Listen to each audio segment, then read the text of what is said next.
Mes amis, bien le bonjour. Je vous assure que cette vidéo n'est pas du tout un clin d'œil. Vous savez, comment ils s'appellent, ces gens Nouvel Ordre Mondial qui mettent juste un œil et tout ça.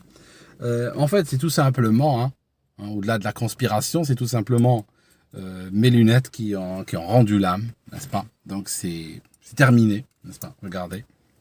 Alors, je vous disais que cette histoire de, comment on l'appelle, de racisme à l'Assemblée nationale continue à faire des petits.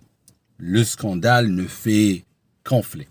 Le député coupable du propos qu'on lui prête, alors qu'il ne l'a même pas tenu de la manière dont ça a été tourné ou ça a été interprété, il ne parlait pas de son collègue, il parlait des migrants en question. Le mot migrant, d'ailleurs, entre nous, vous savez, quand on contrôle les mots, on contrôle tout. C'est très important, le contrôle des mots. Vous savez, les Américains, par exemple, pour ne pas respecter la Convention de Genève, ils utilisent des termes du genre ce n'est pas un soldat ennemi, c'est un ennemi combattant. Or, la Convention de Genève, elle s'applique à l'ennemi combattant. En fait, c'est un ennemi qui te combat ou tu le combats. C'est un ennemi. Et donc, il est protégé par la Convention de Genève. Mais les États-Unis changent le terme justement pour échapper à la dite convention. D'accord ? C'est généralement l'apanage des forts, de ceux qui sont forts, de ceux qui dominent. C'est ceux-là qui peuvent changer le langage. Ceux qui sont tout en bas ne peuvent pas contrôler le langage. Le langage est contrôlé par les forces dominantes, politiquement ou socialement ou très souvent financièrement, les forces de l'argent. On le contrôle. Je peux faire une vidéo où je vous donne énormément d'exemples de langage qui a été modifié, mais en attendant, vous pouvez regarder juste autour de vous. Il y en a plein.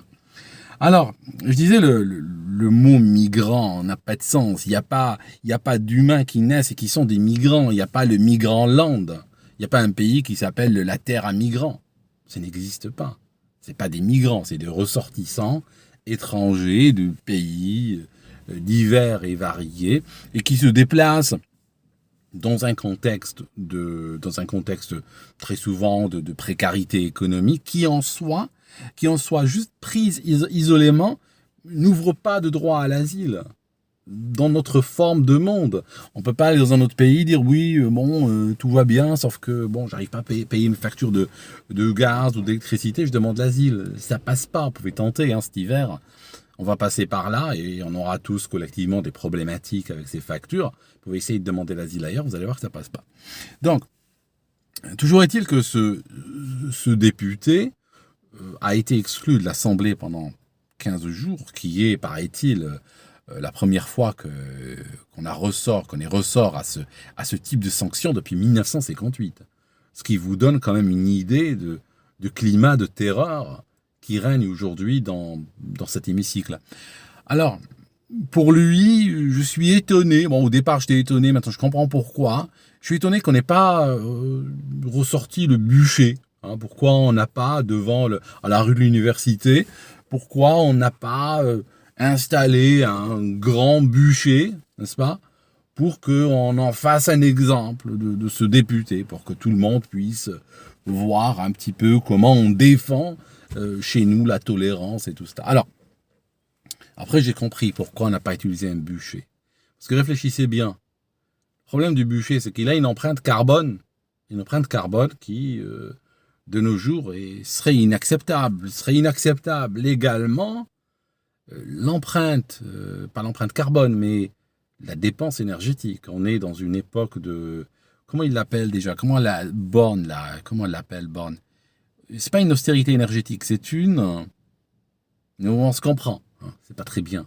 Si tu es dans une période d'austérité énergétique, un bûcher, ça la fout mal.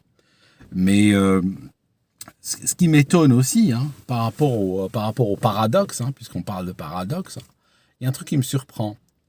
C'est que quand on voit toute la classe politique française bien pensante qui se lève comme un seul homme ou comme une seule femme ou comme un seul non-binaire pour crier au racisme, à l'intolérance, en le dénonçant, paraît que certains étaient en pleurs à l'Assemblée. Il ne faut pas les répéter ça en Russie.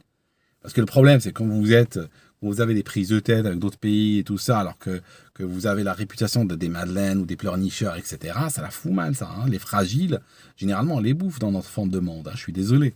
Mais toujours est-il que ces gens pleurnichaient sous le choc. Hein, on leur a dit ça et ils pleuraient.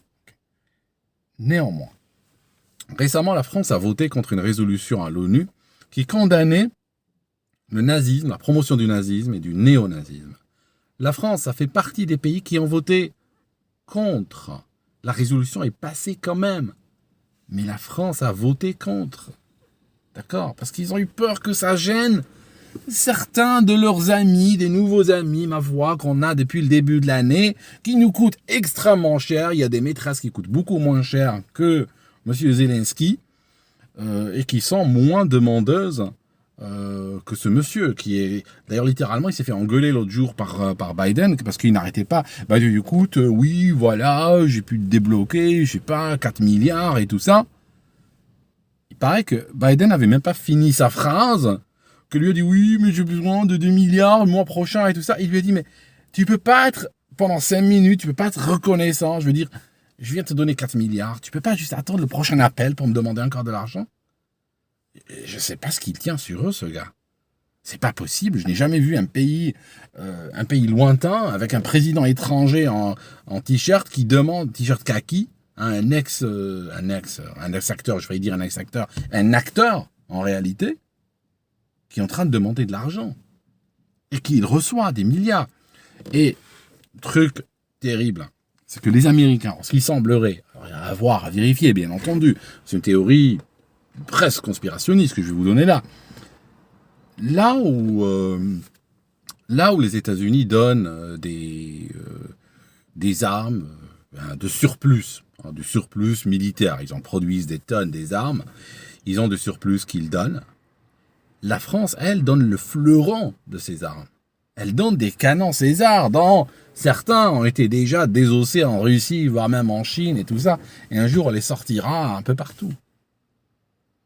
Vous voyez ce que je veux dire? C'est... Alors, comment je suis passé de l'histoire, de la phrase à l'Assemblée, je suis passé du bûcher moyenâgeux au carbone et à l'Ukraine, je n'ai pas la moindre idée. Mais je sais que tout ça est connecté, d'accord? Parce que tout est connecté à tout dans notre forme de monde. Ok, je vous laisse, mes amis, d'accord? Je vous laisse et... je reviens quand je reviens. J'ai acheté d'autres lunettes parce que ceci, je crois que c'est foutu là. Ça n'a rien de poussé à la main, ça rentre pas. D'accord? Voilà. À très bientôt.